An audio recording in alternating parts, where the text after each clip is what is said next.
Not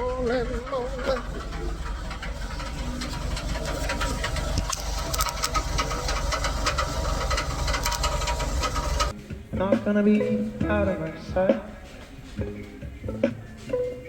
If you guys aren't new to the channel, you probably saw a couple of shorts ago I replaced this very same engine in an actually different vehicle. It was in a Chevy Silverado. This one is a GMC Sierra. Pretty much the same thing. As you guys see me propping up the hood,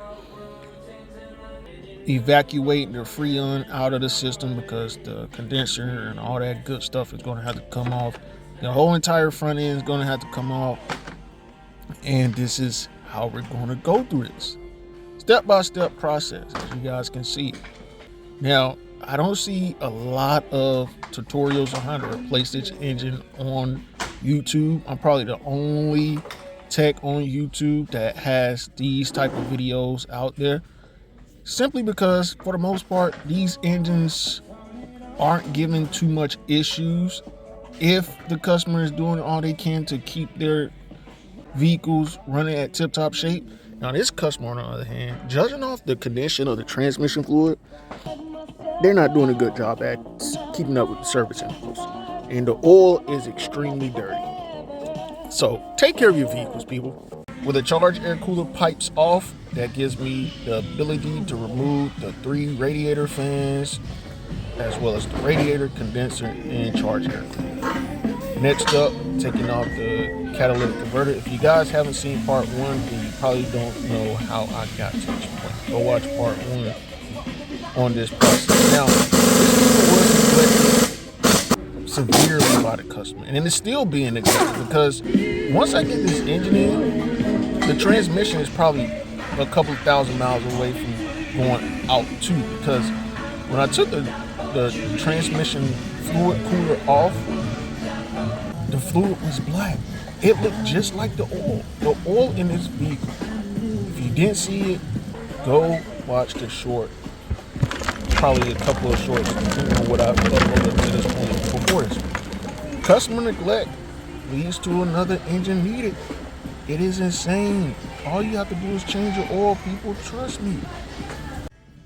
And this engine is my second one. It's the same 2.7 L3B engine, but it's in a GMC this time. The first one I did, if you guys haven't checked that out, I documented a couple videos on that one, shorts wise. So check it out. Now swapping over all necessary parts. Now, normally when you have fairy dust in your oil and you have a turbo, 9 times out of 10 you want to replace the turbo as well along with the engine.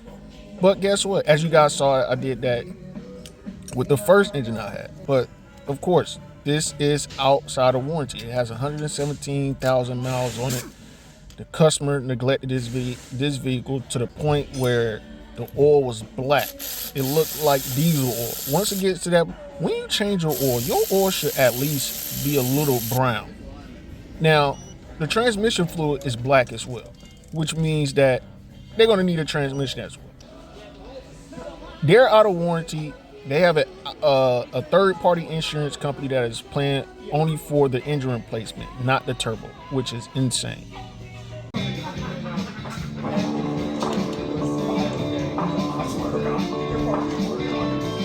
Money can't buy happiness, but it can buy me a truck. What any damn done if you want to try rules a man.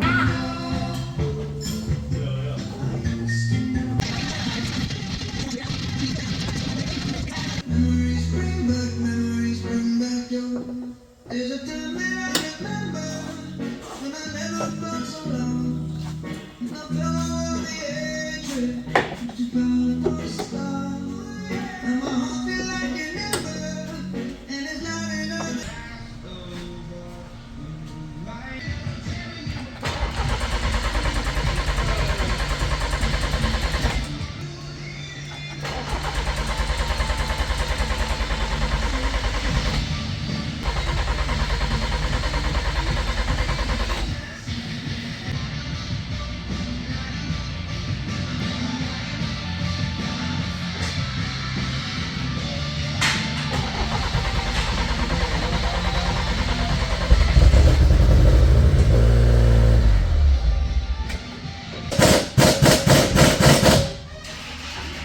$12,000. That's insane. Without replacing the turbo. Normally, when we have engines that have internal failures and metal starts to circulate throughout the engine as well as the turbo, we replace the turbo. But this customer is out of GM warranty, so having that luxury of GM paying for the engine and the turbo, they don't have it. They got to go through it, and they went through a third-party warranty company, and they do all they can to cut corners. They cut corners on this one, so hopefully the turbo doesn't work. That noise is no longer present after I replaced the engine. So 23 hours of labor, $12,000. Man, it looks like I ain't gonna say a brand new truck, but I cleaned it up and it's looking better than when it